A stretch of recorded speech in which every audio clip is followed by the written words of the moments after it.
Acts chapter 25. 3 days after arriving in the province, Festus went up from Caesarea to Jerusalem, where the chief priests and Jewish leaders appeared before him and presented the charges against Paul. They requested Festus, as a favor to them, to have Paul transferred to Jerusalem, for they were preparing an ambush to kill him along the way. Festus answered, "Paul is being held at Caesarea, and I myself am going there soon. Let some of your leaders come with me, and if the man has done anything wrong, they can press charges against him there." After spending 8 or 10 days with them, Festus went down to Caesarea.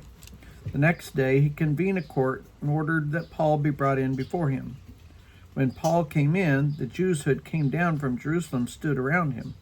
They brought many serious charges against him, but they could not prove them.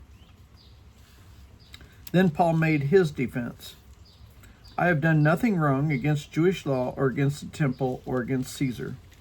Festus, wishing to do the Jews a favor, said to Paul, "Are you willing to go up to Jerusalem and stand trial before there on these charges?"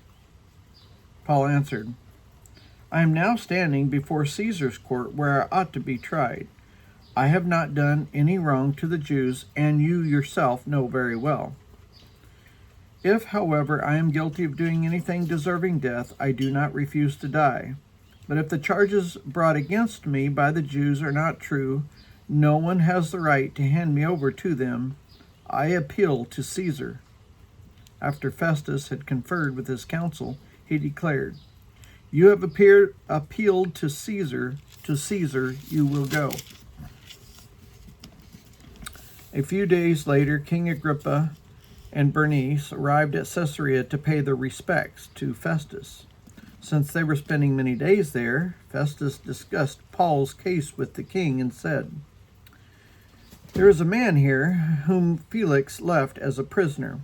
When I went to Jerusalem, the chief priests and the elders of the Jews brought charges against him and asked that he be condemned. I told them that it is not the Roman custom to hand over anyone before they have faced their accusers and have had an opportunity to defend themselves against the charges.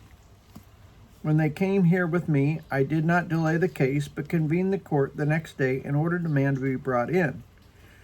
When his accusers got up to speak, they did not charge him with any of the crimes I had expected. Instead, they had some points of dispute with him about their own religion, about a dead man named Jesus whom Paul claimed was alive.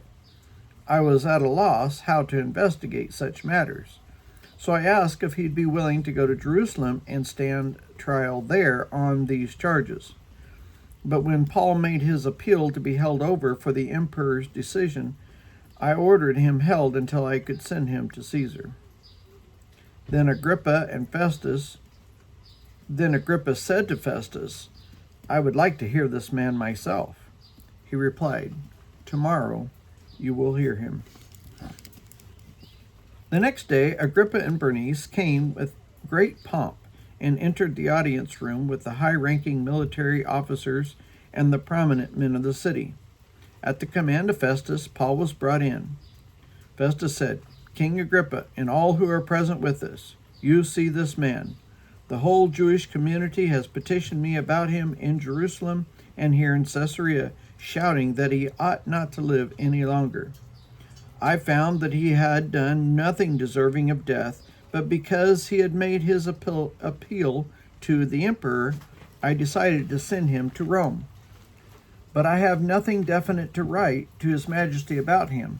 Therefore, I have brought him before all of you, especially before you, King Agrippa, so that as a result of this investigation, I may have something to write. For I think it is unreasonable to send a prisoner on to Rome without specifying the charges against him."